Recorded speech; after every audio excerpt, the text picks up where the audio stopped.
Welcome to the Make Each Click Count podcast, where we explore the intricacies of digital marketing and help you transform browsers into buyers. I'm your host, Andy Splichal, and today we are going to take a deep dive into the evolving world of SEO with some pointed questions that get to the heart of creating effective SEO strategies. Joining us today is a seasoned SEO expert who has been instrumental in shaping successful SEO campaigns across diverse industries. A big welcome to Josh George. Hi, Josh. Hey, Andy, thanks for having me. Yeah, thanks for coming on. Now let's start with this. I mean, everything seems to be changing. So today, what are the key factors that influence Google's algorithm for ranking websites? Yeah, so there's two types of things really. There's two components, I should say. The first is relevancy, and the second is authority. And what I mean by that is Google's only going to rank a website if it deems it to be one of two things, right? Number one, relevant to the topic of the search phrase. That's where relevancy comes from. And number two, authoritative or trustworthy, which is where the authority essence comes from. So I guess it's kind of interesting if you look at it from like a customer's perspective, right? Or even Google's perspective. Like Google's ultimate goal is to return the best search result to the user. So if you can convince Google your website is relevant to the topic of that search phrase, it's going to show your website, right? And on the flip side of things, if you can prove to Google your website is trustworthy and authoritative, it's going to show your website to the user. Now, the brands that are winning and making the most amount of money organically from SEO are the brands that can do both, essentially. Convince Google they're relevant and also convince them that they are authoritative as well. So how does a company decide which keywords they want to rank for? It's a great question. So they should target essentially every term that is related to their brand. So we typically have two types of keyword brackets we target for our clients. So the first is transactional keywords. So imagine you've got a men's grooming brand selling men's razor blades, right? A transactional intent keyword would be men's razor blades, right? Someone who searches for men's razor blade is most likely a man who is looking for a razor blade. So those terms are from users who are ready to make a purchase. So they're like our bread and butter of the keywords we want to target. But there's also other keywords which users aren't ready to purchase, but they know about the product. For example, an informational keyword could be which razor blade is the best, right? And if someone is searching for which razor blade is the best, you still want to get your brand in front of them. Again, you don't want to send them to your category page, but you still want to capture that user maybe for a blog post and then filter them through to your category page once they're ready to make a purchase. So again, you want to be targeting transactional keywords and informational keywords too. Now, by device, is it the same results that appear on mobile devices as desktop? No, it actually used to be like back in the day, but Google, as you probably already know, is changing literally every single week on week. So there's a mobile first index now, which essentially means the mobile version of your website is considered the primary version, where back in the day it was your desktop and then it was a mobile. Now, 60.6% of all users are actually accessing websites through mobiles now. So mobile is literally the main thing you should be focusing on. And when we speak of a lot of ecom brands who just recently, get their website redesigned, they're always designing it for desktop first and then tweaking it for mobile. When in reality, you should be building your website and designing it for mobile first and then tweaking for desktop. And that way, you're optimizing your website for the core function of Google Mobile. So you had mentioned mobile first indexing. How are the strategies? Are they different on trying to get ranked on mobile then? It's essentially the same strategies because Google uses the same algorithm both for desktop and mobile. It just crawls your website first on mobile, ranks it, and then assigns a ranking for desktop. Now, it's also the reason why, like, when we're taking a lot of ecom brands, you'll notice they'll be ranking really, really high on desktop, maybe like number one, number two for the keywords. But you carry out the same keyword search for mobile, and they're ranking like number 12, number 15 on page two. And it's because the website is not even built for mobile. Like the menus clashing with the product, you can't really scroll. It's all glitchy because they just built it for desktop first and then tweaked it for mobile. So again, it's kind of a backward strategy, really. So I know last year, or maybe it was here before, but Google updated their algorithm to include page speed insights. How does page speed affect your SEO? I mean, what bucket is that? The trust bucket that falls into, and how important is it? Yeah, it goes back to Google's ultimate goal. It's trying to serve up the best website to a user. So Google did actually confirm this, and we have a general rule of thumb that all websites should load within 3 seconds, and if it doesn't, you can actually experience a negative impact on your visibility. And it does go back to trust, but it's more of a UX kind of thing. If Google ranks your website number one, and people click through your website through Google, and it's taking 15 seconds to load, people aren't going to be happy with Google, right? They're going to go to Yahoo, Bing instead, and Google's going to lose its market share. So again, it's not just directly affecting SEO in terms of the SEO algorithm. It's more about affecting your users. And I think a lot of brands these days, and even some SEO agencies, completely overlook the users. They're just so tied up and just doing SEO, making my website number one. But like if your users aren't happy and the page is taking 20 seconds to load, they're just going to bounce. And all that does is send a very clear signal to Google that this is not what users are looking for. And then you lose all that visibility that you've just gained. So how should a site owner check their page speed, and how often should they be doing this? Great question. So there's two main tools that we use is Google PageSpeed Insights, which is obviously the bread and butter, and also another one called GT Metrics, which is pretty good as you can plug in a website URL and check the page speed from different locations. So if you're an ecom brand and maybe you sell in the UK, US, Canada, and Australia, you can check how fast your website loads in all of those different locations. As what typically happens is, when you create a website and you do hosting and you build your server, the server's in one location. So you could have a US brand that has a server in, I don't know, let's say Chicago, but they've got users in the UK trying to access their website. And what it has to do is that user will then have to ping to the server in Chicago and then come back to the London to serve up basically the results. So I would say in terms of kind of measuring it, you want to be checking, I would say ideally every quarter. So that's interesting. I mean, you brought up a point there. If you are selling stuff to countries other than the US, are they getting different results on their SEO based on where they're searching from?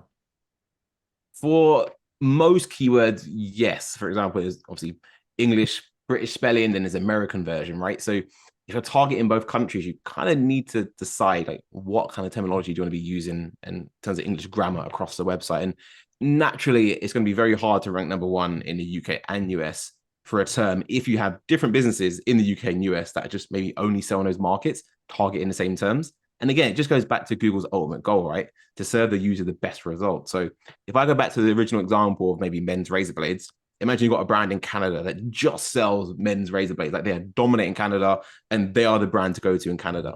Then you've got a company in the US that does exactly the same thing and they dominate the US, but they also sell in Canada. Like Google's not going to show the US brand over the Canadian results in Canada. It just doesn't make sense for them.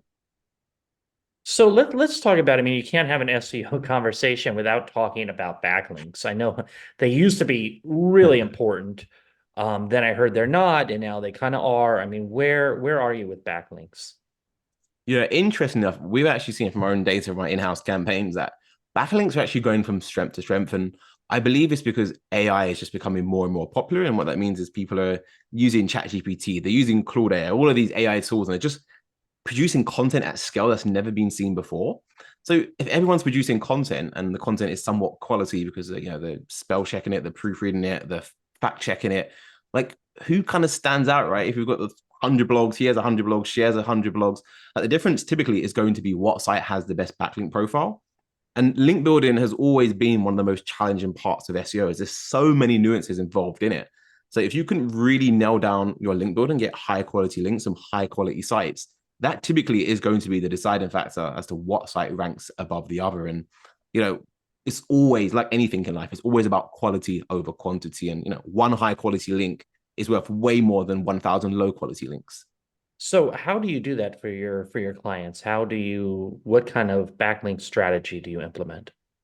So the two we typically stick by is guest posting, and there's a lot of people out there that do guest posting, and I think the reason why most of them don't get results, which is probably why you was kind of under the impression as well that link building doesn't work or it doesn't get results, is because everyone's just reaching out to the same website. So when we do link building for our clients, we always kind of have this rule of thumb or kind of this golden rule we follow. Like the harder it is to acquire the link, the more value that link has because it's harder for your competitors to replicate that. So when we build links for our clients, we follow 5 criteria. Like number one, the domain we're getting a link from should be 100% relevant to the client site. Number two, the domain should be high in authority itself. Number three, the site should also have a solid backlink profile itself. Number four, the site should have lots of real organic traffic. And most importantly, number five, the site you're getting a link from shouldn't have been hit by any previous Google algorithm updates. And if you don't follow those steps, you're just going to get the same links that everyone else gets and kind of undermine the overall SEO campaign. And the other half of it, as I say, in digital PR, again, this is more future-proofing our clients' SEO. We want to acquire links that the competitors are going to take months and months if they even can replicate them. And again, just makes it a lot easier for our clients to get results and a lot harder for them to be pushed out of the market as well. So you identify who you would like to link to you. How do you get them to link to you? outreach. So we don't take on like any client that comes to us. We had some really interesting leads over the years from ecom brands, selling all different types of products and different niches. And if we know the product is maybe a little bit shady, or there's not really any USP, they're not doing anything crazy, or anything insane out of the ordinary, then it doesn't matter how many websites we reach out to, they're not going to link to our client site.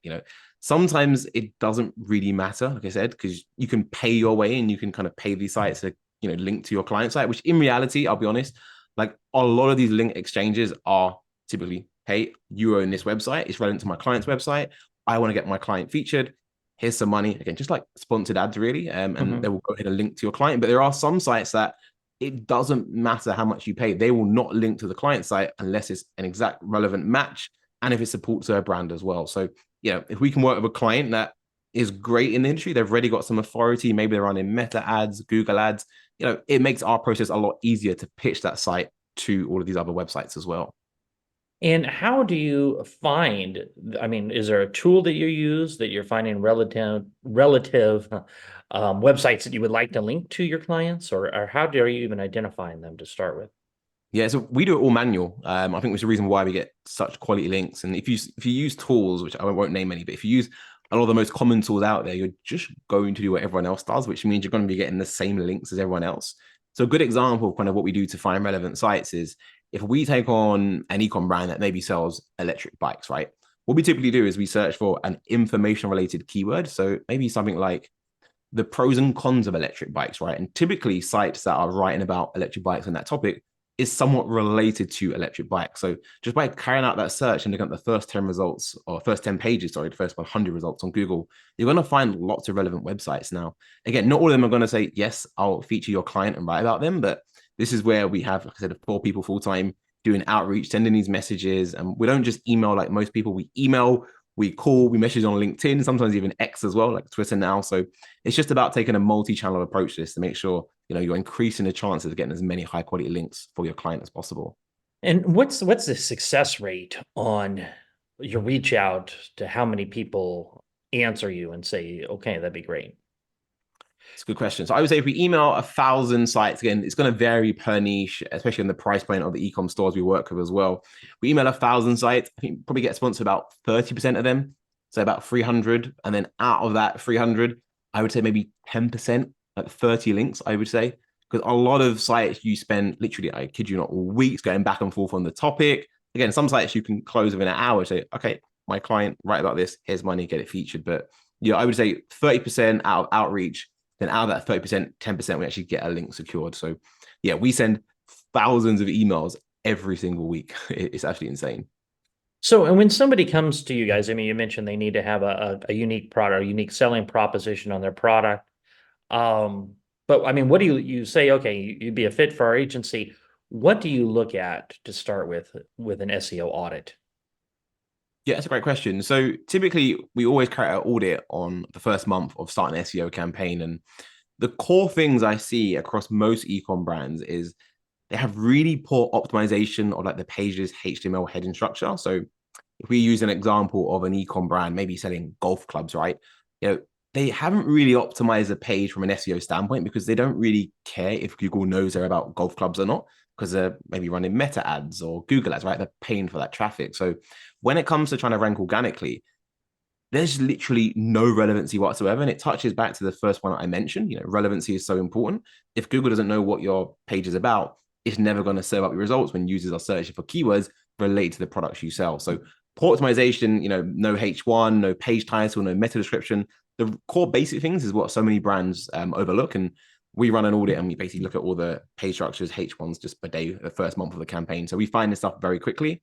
Another issue I see a lot of ecom brands making that we always pick up in the audits as well is, if it's a Shopify website, they have collection pages, right? If it's a standard, maybe ecom brand, they've got category pages, and category pages are notoriously known for like being very thin. You have, this is my category page about golf clubs, and here's 50 products, all the golf clubs I sell. But that is not enough content on that page for Google to understand, hey, this page is about golf clubs. So again, we can quickly come in, add some content on the category page below the products, below the fold. And straight away, Google understands this page is about golf clubs, and then it increases the ranking. So again, I think I see a lot of brands going wrong. And The third one I would say is brands don't have any, like, I would say, a content calendar structure in place at all. Most ecom brands we take on, either number one, are not publishing any blog content at all, or number two, they're publishing blogs, but that is the whole SEO strategy, just blog after blog after blog. And blogs are great, but as I touched on earlier, that's only going to acquire information related traffic. So when we're auditing these type of clients, we say to them, like, have you done any SEO? Like, yeah, we published 100 blogs last month. And it's like, okay, that's great, but like, what's happened? Yeah, our traffic's gone through the roof. Like, oh wow, okay, cool. Like, have you made any more money? Like, no, our traffic's gone up, but our revenue's the same. It's like, yes, because you just acquired more informational related traffic, right? The goal is not to just generate traffic from SEO, is to make, actual more organic sales on the traffic you're acquiring. So again, I think, the content calendar and the content schedule is what's saying, I'll say something what so many brands actually overlook and go wrong. Well, I mean, you gave a lot of information there. One thing I wanted to touch on real quick is on the category pages. I think I heard you say that you put that content below the products. Yes. Is that because that information, I mean, it's really written for Google? Yeah, it's a bit of both, really. And number one, if someone is searching for, like, maybe golf clubs, using the same example, right, and they land on your category page and all they're seeing is content about golf clubs, that's mismatching the search intent. Like, someone's ready to buy a golf club, so you should show them what they want: golf clubs. And then the content is below the page to support it and increase the relevancy. So it is predominantly there for Google and SEO, but we don't just like write any content. It's more of a buyer's guide. So like what to look out for when buying a golf club, maybe the length, the different type of golf club. So users who scroll that far down the page, they're probably not ready to make a decision yet. So having that content there then builds more trust and also increases conversion. So it's kind of like a double whammy, so to speak. And then the other thing you mentioned is somebody might generate a lot of traffic, but no sales. And I guess that is the biggest thing with SEO is it's a lot more difficult to track success than it is with a pay-per-click, because they click, they go there, they buy, they Yeah. don't buy, but you can instantly tell the ROAS. How do you track success with an SEO campaign over time? Great question. So the three KPIs that we track for all of our clients is keyword ranking, so where the website ranks for a keyword, then organic traffic, so the higher keyword ranks, the more organic traffic you can get. But ultimately, the third and the one that we kind of live and die by is organic revenue. And typically, what you see is we start a campaign, the keyword rankings go up, they're now more visible on Google, but then the organic traffic goes up. And as long as the organic traffic is relevant for the right keywords that make the money, organic revenue always follows. So I think, again, like most ecom brands and a lot of agencies are just so tied on like, we're ranking number one, traffic's gone up, but like brands don't care about that. They just want more money. They're not hiring SEO to see, vanity traffic going up in Google Analytics. They want more organic revenue. So when you take on a client, how long does it typically take before you start seeing results? This is a great question again. So it all varies on what type of site it is and what's happened in the past. Like, we've taken brand new ecom brands from like 0 to 100K literally in 3 months. It all depends on the budget as well. As a general rule of thumb, we always tell clients budget for 6 to 9 months, but as we work on a rolling 30-day basis, we obviously try our best to get results a lot quicker than that. We have had results for clients literally in 48 hours. They're really big authority websites, have done SEO in the past, but they're just missing out the basics and they're over optimized in some aspects. So our team can come in, quickly make some tweaks and modifications, and already are ranking number one. So let's talk about the budget. What budget are you talking about with a client that they need to know? Sure. So our fees start from £3,000 per month, which in dollars is about 3,600, I believe. Again, it's changing all the time, right? And that would allow us to target up to 3 to 4 different category pages on the website. So the way we price our fees is kind of tied into the way we work, right? There's no contract. So we only price at what we know is going to generate results. And again, it all comes back to the same strategy I touched on initially with your first question, is relevancy and authority, right? So we know we can increase the site's relevancy by publishing more high quality content. And we know we can increase the site's authority by acquiring more high quality backlinks. So at £3,000, that would provide us with enough resources to work on up to 3 to 4 category pages. We do have some occasions where clients will say, hey, I've got a budget of £3,000 a month and I want to target 20 different category pages. It's just like, hey, like, we don't have enough resources. We're going to be spread so thin. You're just not going to build that relevance and authority and pretty much just throw money down the drain. So do you focus on just 3 or 4 categories pages for the full 9 months? Do you work on a few pages, couple months, then switch? I mean, how does your focus go on those? Yeah, we typically are dictated by the client. Sometimes we'll rank number one for a keyword in the first 2 months, and the client will say, I don't want to increase the budget. Let's move this 3K to another 3 pages. And we just kind of move that budget around. Some clients will say, wow, I'm ranking number one in 2 months. Let's double and go for another 6 pages, right? And it isn't just 3 pages we kind of focus on. We actually optimize all the category pages. So we do the content, H1, internal links, all the technical stuff. But we just use the blogs and links to support those 3 pages, kind of make sure we're not spread too thin, essentially. And when you move on to a different page, do you find the rankings come back down or do they stay kind of where you get them? It depends how fast you pivot. So we always recommend maintaining the number one spot for a minimum of 6 weeks. Because if you rank number one, that basically means you've told Google you're relevant and authoritative on this topic, right? And by doing that, you've sent Google loads of positive signals. So if you just remove those signals too prematurely, you will lose the ranking. So yeah, 6 weeks is kind of what we recommend, a month and a half. And how is AI affecting SEO? And are you guys using AI in your work? Yeah, I would say AI is definitely affecting the industry more than I anticipated. And I think it's having more of a negative effect on SEO. So we don't use AI to write any content. And the reason why I stay clear of that is we offer a premium service. And what I've noticed from all of our tests of running, AI, ChatGPT, and even more complicated tools like Cuppa.sh, for example, is it doesn't really produce any unique content. It's just kind of regurgitating what else is on the internet. So if everyone's using AI, everyone ends up with the same content. And AI isn't really optimized for SEO at all. It's just write me a blog post on golf clubs or men's razor blades, and people just take that, upload it, and half the time these pages aren't even getting indexed. So they're actually adding no value to your SEO efforts whatsoever. We do use AI for our blog briefs though. So when our team is writing a blog, maybe our on-page SEO team will create a brief, send it to our content team, and they'll use AI to kind of fast track the blog brief creation process. But then we have an actual human that writes the content. So with your agency, what type of customers are you currently serving and how can they contact you for more information? Yeah, so we work exclusively with ecom brands who are looking to become less reliant on paid ads and want to scale the store more organically via an organic need like SEO.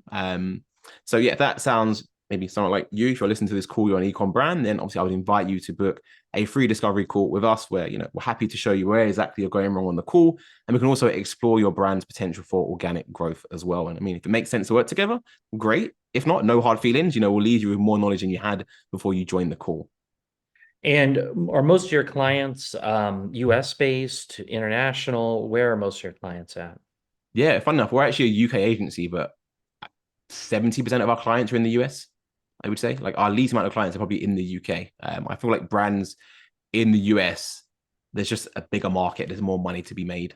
So yeah, I think that's probably why majority of our clients come from there.